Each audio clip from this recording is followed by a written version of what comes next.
Hello guys, आज मैं आपके समक्ष लेके आया हूं बहुत ही इम्पोर्टेंट टॉपिक का शीर्षक है डिफरेंट यूजेज ऑफ सो एक ऐसा वर्ड है जिसका हम अलग अलग जहां पर यूज कर सकते हैं और इसका अर्थ भी अलग अलग होता है। इसका हम स्पोकन में भी बहुत अच्छी तरह से उपयोग कर सकते हैं।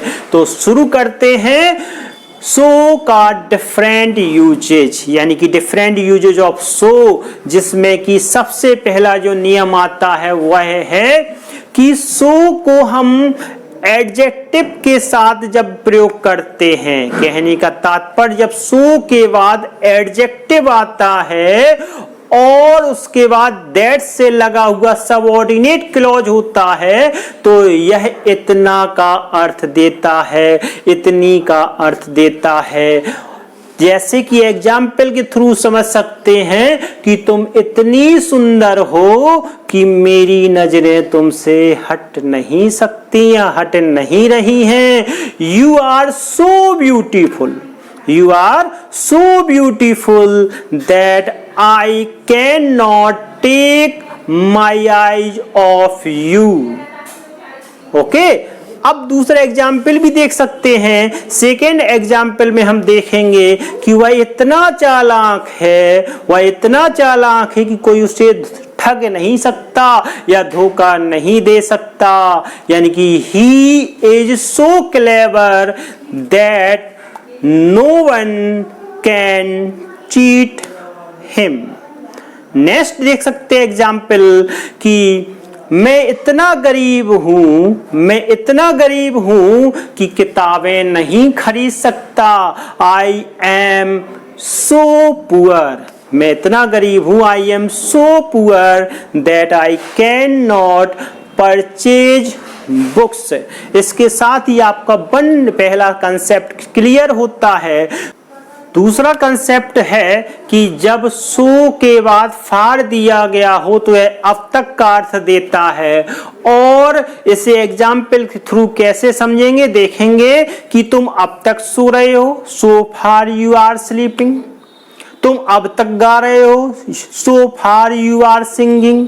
तुम अब तक इंतजार कर रहे हो, सो फार यू आर वेटिंग। ऐसे बहुत से एग्जाम्पल हैं कि तुम अब तक पढ़ रहे हो, सो फार यू रीडिंग, है ना। तो ऐसे बहुत से एग्जाम्पल हैं जिनके थ्रू आप अपने सो फार को इंग्लिश स्पोकन में यूज कर सकते हैं।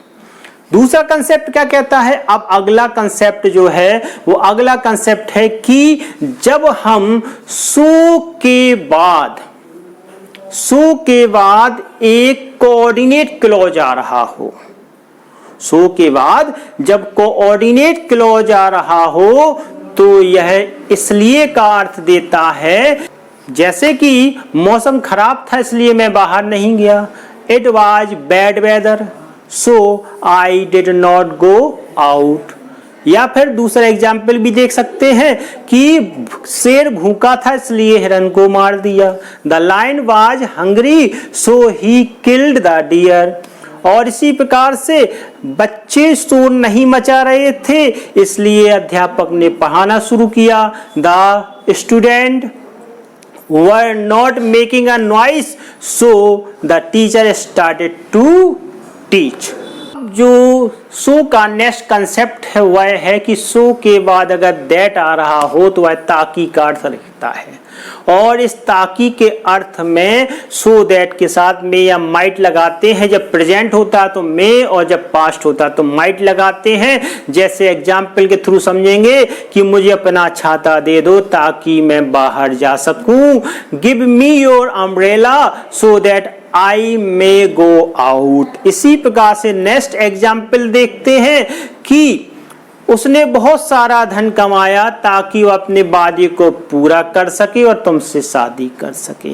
He earned a lot of money so that he might keep his promise and marry you।